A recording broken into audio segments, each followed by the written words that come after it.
Alright, so this happened back in 2008 when I was about 13 years old. A couple of miles away from my house there was this huge new subdivision that was being built. When the market crashed in 2007, all construction just stopped. They had managed to partially build a handful of houses before the crash, but the whole place had been abandoned and left to rot. One weekend, my friends, Jake, Sam, Emily, and I decided to explore the abandoned houses. We thought it would be cool to check them out, maybe find some hidden treasures or at least get some good stories to tell at school. The houses that were built were toward the entrance of the subdivision, so we knew we couldn't go during the daytime or else we'd be seen. So we grabbed our flashlights and set off just before dusk. The first house we went into was eerie but kind of fascinating. Anything of value had been stripped. There were exposed beams, half-finished walls, and random construction debris scattered everywhere. We wandered around, joking and pretending to be explorers.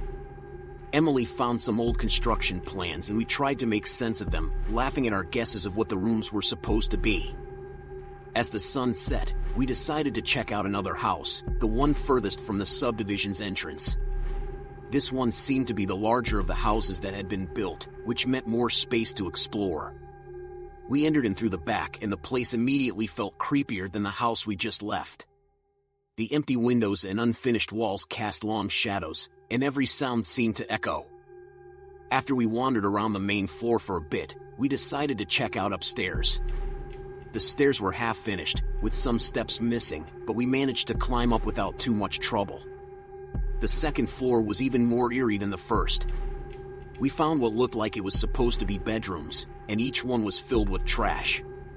In one of the rooms, there was a couple of blankets, empty beer cans, and some fast food wrappers in the corner.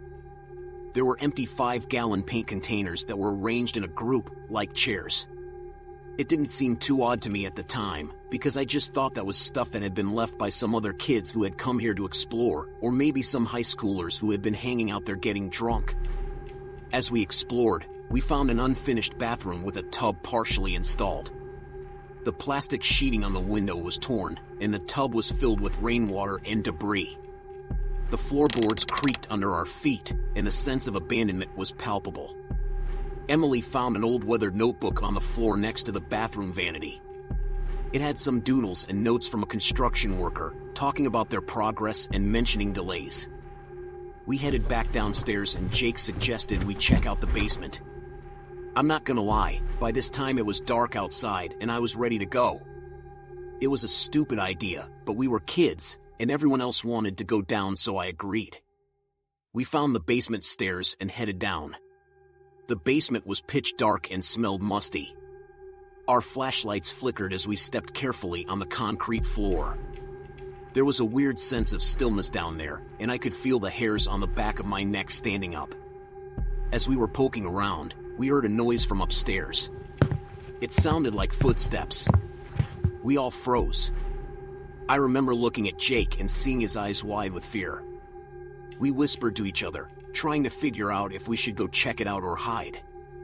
Sam insisted it was probably just the wind or an animal, but the rest of us weren't so sure. Emily suggested we stay quiet and listen. The footsteps grew louder, and it was clear someone was upstairs. My heart was pounding. The footsteps eventually sounded like they were walking up the stairs to the second floor. Jake whispered that we should leave through the small basement window.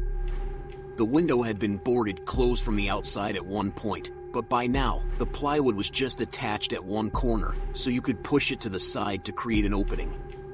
There was another 5-gallon container of paint by the stairs.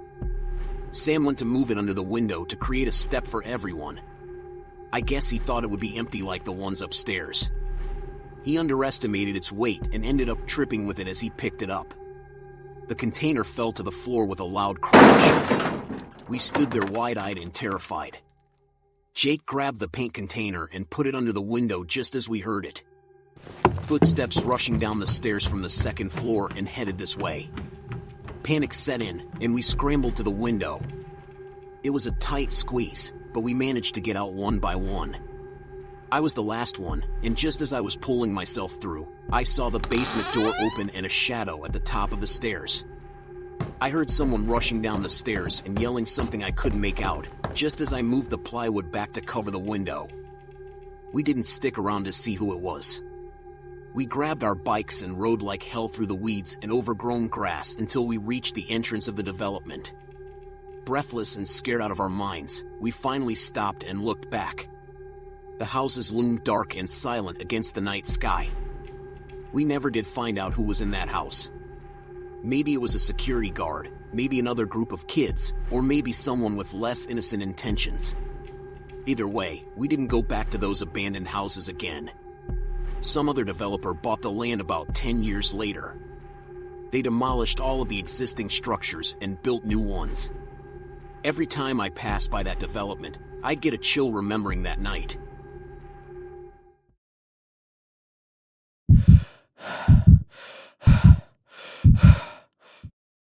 I was in middle school in the late 90s, and sometimes I'd walk home from school with my friends.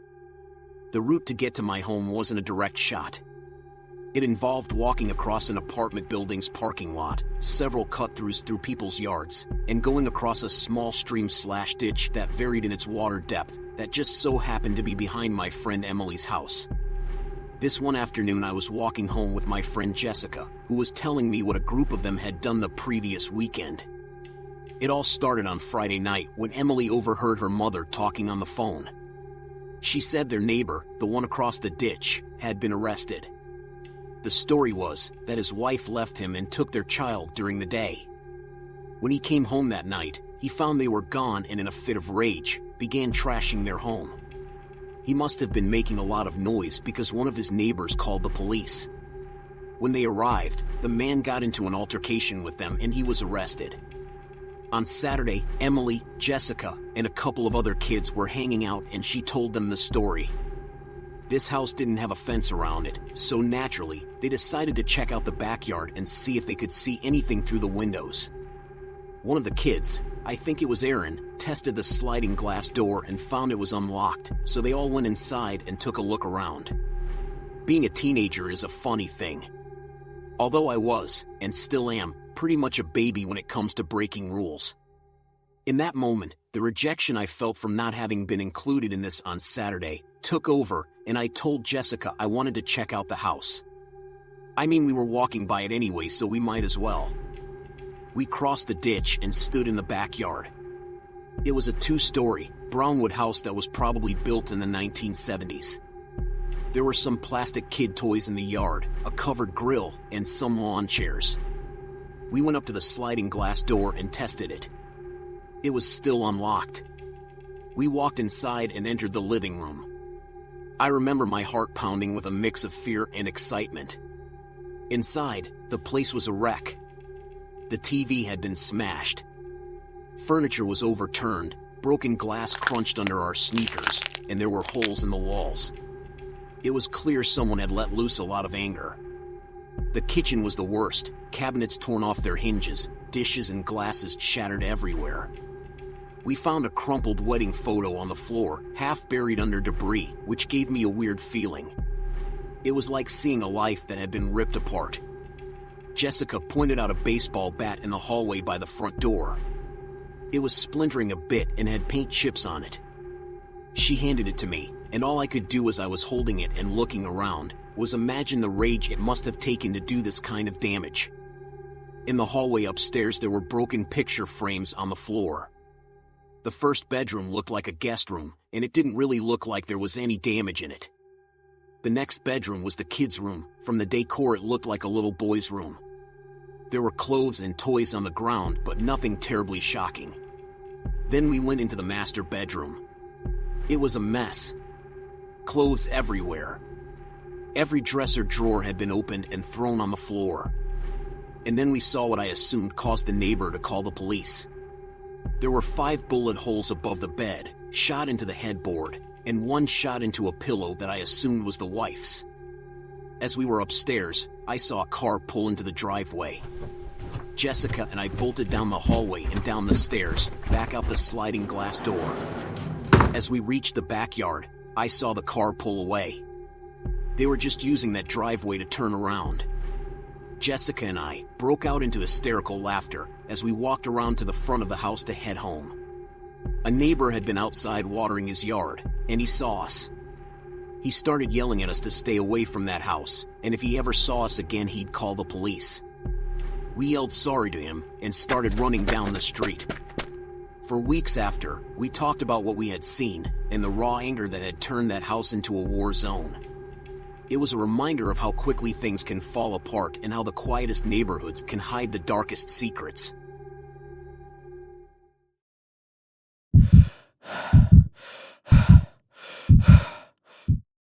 So this happened when I was about 16, back in 2005.